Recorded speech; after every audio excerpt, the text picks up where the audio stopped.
Don't forget to subscribe my channel Hang Duk Mana Sas. Assalamualaikum, selamat datang ke channel Hang Duk Mana. Mari kita dengar respon Isham Jalil, dakwaan Mahathir, kerjaan ini diktator. Dan macam biasa di akhir nanti kita akan respon. Nombor satu berkenaan dengan Tun Mahathir. Semalam dia kata dia ada buat kenyataan, tuan-tuan. So Tun Mahathir sebelum ni dia ingat dia dah sebelum ini saya tengok dia tak buat kenyataan. Tiba-tiba semalam dia buat kenyataan. Dia kata kerajaan hari ni diktator dia cakap, tuan-tuan. Dan bila saya dengar Tun Mahathir ni cakap macam itu, saya nak cakal lah, orang putih kata. Cakal tu apa, geli hati ke lucu, saya tak tahulah, tuan-tuan. Sebab saya membesar dan remaja dan bekerja zaman Mahathir jadi PM4, tuan-tuan. Tahun 80-an, tahun 90-an. So saya tahu macam mana Tun Mahathir ni punya pentadbiran, macam mana bila dia jadi Perdana Menteri dulu. Dan saya juga bila saya pergi universiti, saya belajar politik dulu, tuan-tuan, di universiti. Saya punya tesis tu pasal Malaysia dan pasal masa depan Malaysia dan macam mana kita nak membangunkan Malaysia lepas tahun 2020. Dan untuk tulis tesis itu saya terpaksa kaji. Untuk kita jangka masa depan, kita juga kena tengok dari mana-mana kita datang. Itu adalah salah satu daripada central hujah saya dalam tesis saya. So saya kaji Malaysia masa zaman Mahathir, masa Perdana Menteri dulu. So saya kaji Mahathir ni, dasar-dasar dia, macam mana dia jadi. So saya study lah Mahathir dulu. So Mahathir ni, tuan-tuan, bila dia cakap kerajaan diktator, saya rasa mungkin dia cakap pasal diri dia sendiri, tuan-tuan. Sebab Mahathir ada that kind of tendency. Bila orang cakap dia cakap orang. Bila orang kata dia diktator, dia cakap orang lain diktator, tuan-tuan. So bila orang kata dia rasuah, masa zaman dia orang kata dia rasuah, dia kata orang lain rasuah. So macam itu dia punya style dia, tuan-tuan. Dan kali ni dia kata orang lain diktator. Zaman dia dulu, tuan-tuan, saya ingat macam semalam dia kata kerajaan tak bagi bersuara lah, tak boleh kritik kerajaan dan sebagainya. Itu dia buat dulu, tuan-tuan, tahun 80-an, 90-an. Media-media zaman dulu bukan macam sekarang. Media zaman sekarang, kalau kita tak puas hati, kita boleh bersuara melalui Facebook, melalui internet, melalui live macam ini, Instagram. Dulu zaman Mahathir tak ada Facebook, tak ada YouTube, tak ada Instagram. Sebab tu dia boleh tahan 22 tahun. Kalau dulu ada Facebook, ada Instagram, ada WhatsApp, saya ingat Mahathir tak tahan 22 tahun, tuan-tuan. Saya ingat 5 tahun pun tak tahan saya rasa. So Mahathir dulu dia kontrol media. Siapa yang hidup zaman dia, membesar zaman dia, tahu. Dan dia, orang kata, semua saluran-saluran maklumat datang daripada media yang dia kontrol. Dan kita tak boleh kritik pula tu. Bila kritik, dia masuk ISA. Dulu ada ISA, tuan-tuan. ISA bila dia boleh tangkap orang tanpa warrant dan tanpa habeas corpus. Habeas corpus ni ialah you have to, dalam bahasa Latin, habeas corpus, you have to produce the body. Itu pergi bawa berjumpa dengan hakim atau magistrate atau mahkamah. Dulu tak. Siapa kritik kerajaan, Menteri Dalam Negeri boleh tahan, masuk penjara tanpa warrant, tanpa habeas corpus. Sama Mahathir dan ramai ahli politik masuk dalam penjara masa zaman Mahathir. Saya ingat kalau saya jadi ahli politik tahun 80-an, 90-an, saya pun dah masuk penjara. Sebab itulah. So dia kata begitu. Dan itulah. Dan sebab hanya mungkin dia nak jadi relevan balik lah dalam politik ni, tuan-tuan. Tun Mahathir kalah, dilangkaui sampai hilang deposit. Dan satu lagi, kemarin dia masuk Parti Putra. So Datuk Ibrahim Ali, Datuk Ibrahim Ali ni kawan saya juga, tuan-tuan, walaupun dia parti lain. Dulu dia ni dalam UMNO. Dia pun selalu WhatsApp saya, kadang kita berhubung. Dalam politik ni memang kita seteru politik, tapi sahabat tetap sahabat. So Datuk Ibrahim Ali dia bagi tahu saya dia nak jemput ataupun nak minta Tun Mahathir lah ambil alih parti dia Putra. So saya bagi tahu Datuk Ibrahim Ali, saya kata, Tok Im, saya rasa that's not a good idea. Saya kata sebab bukan pasal saya tak suka Tun Mahathir ke dan sebagainya. Saya kata saya dan Tun Mahathir ni memang saya seteru politik. Tun Mahathir banyak dasar-dasar. Macam saya politik saya tak kritik peribadi, tuan-tuan pun tahu. Saya kritik pasal dasar. Saya mengamalkan politik positif, betul, tapi dasar saya kritik. Tapi peribadi orang saya tak sentuh. Politik peribadi ni politik kotor, memang kita perlu tinggalkan. So macam Tun Mahathir, saya hormat dia sebagai orang tua, saya kata. Tapi saya tak setuju kalau siapa-siapa parti politik nak tunggang dia lagi ataupun nak drive dia sampai ke habis, sebab dia umur dah 97 tahun. Pada saya, bagilah orang itu berehat, tuan-tuan. Dia dah 97 tahun, sampai bila siapa-siapa nak tunggang dia ke, nak drive him. Dalam ayat saya pada Datuk Ibrahim Ali, saya kata please don't drive him to death lah, with politics, so bukan saya doakan Tuan Mahathir meninggal ke tidak, tapi dia dah tua, tuan-tuan. Bagi peluang dia berehat. Bukan pasal saya tak nak dia arena politik. Kita dah deal dengan politik Mahathir ni dah berpuluh-puluh tahun, so we used to politik Mahathir ni, but it's just that sebab dia dah tua, so please jangan, saya kata bagi peluang dia rehat lah.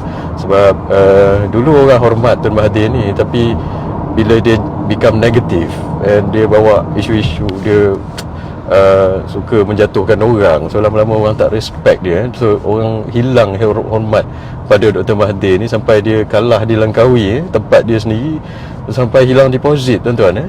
So sampai begitu sekali. So saya cakap pada Datuk Ibrahim, bagi dia, orang kata, berehat, supaya kembalikan rasa hormat rakyat kepada Tun Mahathir semula macam dulu-dulu. Kalau dia tak pergi negatif, sekarang dia jadi macam old bitter man, tuan-tuan.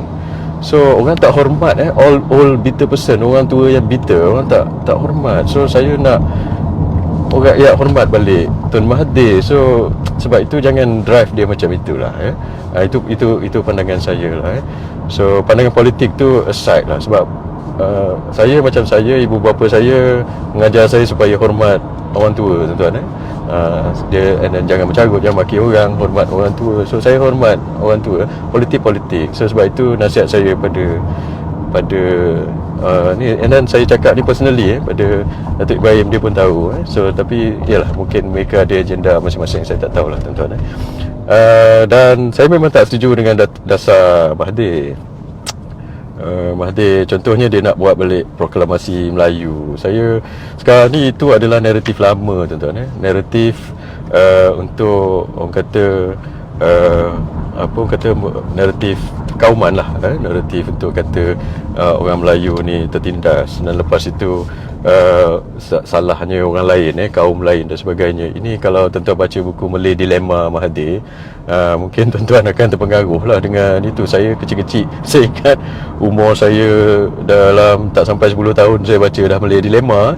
So kebanyakan daripada kita growing up indoctrinated by Mahathir, dalam buku yang ditulis dulu. Tapi lama-lama bila kita tengok balik negara ini, kita tahulah negara ni jadi polarized, tuan-tuan. Ada polarisasi kaum sebab Dr. Mahathir lah.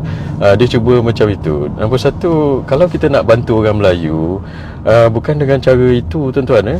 Mahathir, nombor satu, style Mahathir ni, dia suka kritik bangsa kita sendiri. Itu saya tak setuju, tuan-tuan. Lepas tu menyalahkan kaum lain. Itu satu saya tak setuju. Saya yang pertama sekali, saya ingat tahun 2016 ke dan 2017 saya masuk dalam TV bernama, itu tahun berapa tahun, 7 tahun lepas, boleh tengok dalam bernama TV, tuan-tuan, yang saya kata stop ataupun berhentikan kata Melayu ni malas, jangan kritik kaum sendiri. Ini naratif ni datang dari Mahathir. Dia nak bantu Melayu kononnya, tapi dia sendiri kritik bangsa kita sendiri. Dia kata Melayu malas, kononnya nak nasihat orang Melayu lah, nak sedarkan orang Melayu, jangan jadi malas, jangan jadi bodoh dan sebagainya, apa-apalah. Ya, tapi itu bukan cara tuan-tuan, sebab saya appear dalam TV 7 tahun lepas. Saya kata jangan cakap benda ini lagi, sebab ini adalah naratif yang tak betul. Orang Melayu bukan malas. Saya bukan malas tuan-tuan. Saya datang dari keluarga miskin. Saya macam-macam kerja saya dah buat tuan-tuan. Saya pernah jadi buruh, saya pernah meniaga pasar malam, saya pernah pergi macam-macam lah dengan ayah saya dulu. Ayah saya dulu bawa lori, bawa rezeki. Kita bukan malas, kita mencari rezeki. Tapi bila pemimpin kita sendiri cakap orang Melayu ni malas, maka benda itu akan jadi stigma kepada kita sendiri. Kita pun rasa, kalau kita jadi ibu bapa, hari-hari kita cakap anak kita malas, engkau ni malas, engkau ni bodoh, awak ni bodoh, awak ni malas. Anak kita yang tak bodoh tak malas pun rasa dia bodoh dan malas. So benda ini lekat dalam kepala. Walaupun dia bukan bodoh dia malas, dia rasa dia bodoh dan malas, dan dia akan jadi bodoh dan malas. Itu nombor satu. Nombor dua, kaum-kaum lain pun, bila pemimpin kita sendiri cakap kita bodoh dan malas, apa lagi pemimpin kaum lain tuan-tuan? Orang lain pun bukan pemimpin kaum lain pun akan menampak persepsi kita, betul lah orang Melayu ni bodoh dan malas. So persepsi itu yang telah ditanam oleh Dr. Mahathir itu lekat satu dunia tuan-tuan. Dan kaum lain bila tengok kita ni, betul lah orang Melayu ni bodoh dan malas, sebab apa Mahathir cakap. Inilah yang menjadi stigma yang telah memperkuatkan lagi, saya kata, exacerbate discrimination against the Malay, iaitu telah menerukkan lagi keadaan diskriminasi terhadap orang-orang Melayu. Sebab stigma ini yang telah diletakkan oleh Dr. Mahathir. Dia kata orang Melayu, orang ni bodoh dan malas. Kaum lain pun pandang orang Melayu dah malas. Sebab itu orang Melayu susah nak dapat kerja, susah nak dibagi bisnes tuan-tuan. Sebab bila dapat gaji rendah. Sebab apa? Ini ada stigma dia. Siapa yang tanamkan stigma ini? Dr. Mahathir lah. Tapi bila kita tanya dia kata kononnya nak menyedarkan orang Melayu. Ini bukan nak menyedarkan orang Melayu tuan-tuan. Tak ada kaum dalam dunia ini yang kutuk kaum dia sendiri, kecuali orang Melayu. Sebab apa Dr. Mahathir cakap macam itu? So ini saya tak setuju. Saya cakap macam itu dulu pada Dr. Mahathir. Bukan cara itu. Bila ada stigma ini, persepsi diskriminasi terhadap orang Melayu akan lebih teruk ditanam oleh Dr. Mahathir. Dia tak sepatutnya, bukan macam itu untuk membetulkan orang Melayu. Bukanlah saya suruh kita puji diri kita sendiri, tidak. Tapi ada cara lain. Cuba bayangkan macam saya cakap tadi lah. Hari-hari kita cakap anak kita bodoh. Lama-lama memang dia fikir dia bodoh, dia akan jadi bodoh. Because it will manifest itself, benda itu. Ini bukan caranya. Satu lagi, dia cuba menyalahkan orang lain. Ini satu lagi Mahathir tuan-tuan. Bila satu berlaku, dia akan nyalahkan orang lain. Macam dulu dalam buku Malay Dilema, dia salahkan kaum lain. Tuan-tuan, dia kata kaum ni lah sebabnya orang Melayu jadi macam ini. Ini satu lagi naratif polarisasi yang dibawa oleh Dr. Mahathir. Sebab itu saya tak setuju tuan-tuan. Kalau kita ikut dia, negara ni makin lama akan jadi polarise. Kaum ini akan benci kaum ni akan benci kaum ni. Itu jadi lagi teruk negara ini. So sebab itu saya kata benda ini tak boleh berterusan lah. Dan lebih banyak kali Dr. Mahathir buat macam ni, lagi ramai orang benci dia tuan-tuan. Sebab orang dah tahu ini bukan kali pertama dia bawa cerita ini. Kalau kita nak majukan orang Melayu, betul-betul bantu orang Melayu. Orang Melayu sekarang, nombor satu, kita orang muda terutamanya menghadapi masalah gaji, pekerjaan dan gaji. Macam mana kita nak betulkan benda ini, stigma ini? Salah satu adalah saya dah tulis pasal ini. Saya tulis pasal ini dalam buku saya dulu tuan-tuan. Kenapa orang Melayu tak dapat kerja? Sebab stigma inilah, diskriminasi terhadap orang Melayu. Sebab yang telah ditanam, kaum lain tengok orang Melayu ni malas dan bodoh. Siapa yang tanam? Dr. Mahathir. Kita kena betulkan persepsi ini. Saya pernah tulis dulu dalam buku saya, dalam artikel-artikel, saya kata orang Melayu bila minta kerja dekat pasaran sekarang ni, ramai orang Melayu kerja-kerjaan. Sebab di pasaran dia nak minta kerja susah. Bila awak graduate, terutama orang muda, resume tu macam-macam bagus resume, tapi sebab awak orang Melayu pergi minta kerja, tak dapat kerja sebab stigma macam tadi tu yang saya cakap, kata orang Melayu bodoh dan malas. Ada satu kajian yang telah dibuat, tak salah saya, dalam 6-7 tahun lepas, yang menyatakan bahawa kalau orang Melayu hantar resume untuk minta kerja, maka tak salah saya hanya 1 daripada 10 atau 1 daripada 20 yang dipanggil interview, berbanding dengan kaum lain yang kalau pergi minta kerja, dia punya ratio adalah 5 ke 6 kali ganda. 5 daripada 10 ke macam itulah, atau 5 daripada 20 mendapat kerja. So 5 kali ganda. Kalau Melayu 1 ke 10 ke, ada research tu, saya tak ingat nombor dia tuan-tuan. So kalau Melayu dan India, ratio dia rendah. Kalau kaum lain lebih tinggi. Ini adalah masalah diskriminasi. So macam mana kita nak berjaya kalau ada stigma ini dalam kepala di pasaran. Pergi minta kerja nak dapat interview pun susah. Sebab itu kita kena betulkan stigma ini, stigma yang telah dibawa oleh Mahathir ini tuan-tuan. So itu yang kita perlu buat dulu, dan macam mana nak meningkatkan gaji. So di pasaran sekarang ini, kalau orang Melayu minta kerja, gaji dia rendah berbanding dengan kaum lain. Ini benda-benda ini. So kita kena uruskan benda ni, sebab benda stigma yang telah ditanam 10-20 tahun lepas tuan-tuan oleh Tuan Dr. Mahathir terhadap orang-orang Melayu. Ini yang kita betulkan. So macam mana nak betulkan stigma ini? Kita kena sebenarnya rapatkan hubungan kaum tuan-tuan. Rapatkan hubungan kaum supaya kaum-kaum di Malaysia ini faham tentang kaum-kaum lain lebih ini. Tapi kalau kita polarize, kita tak faham.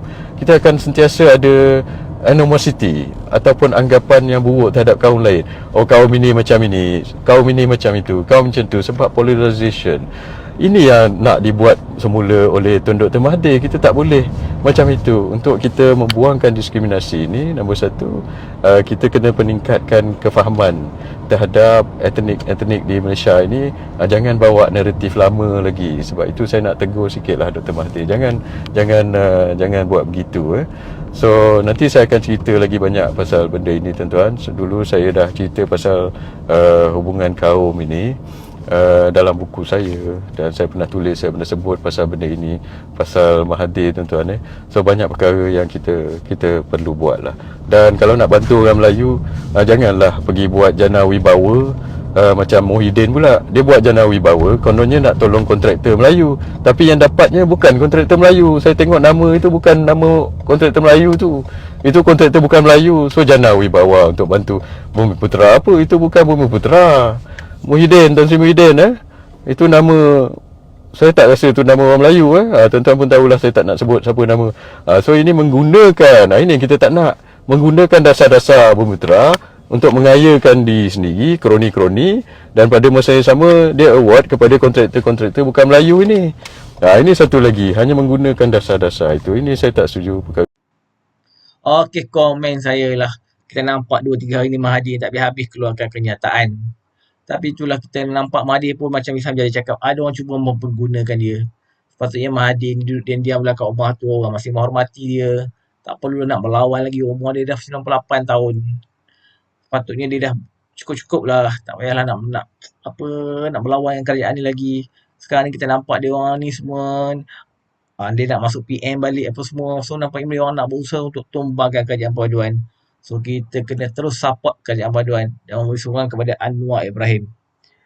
Okay, Assalamualaikum. Jumpa lagi.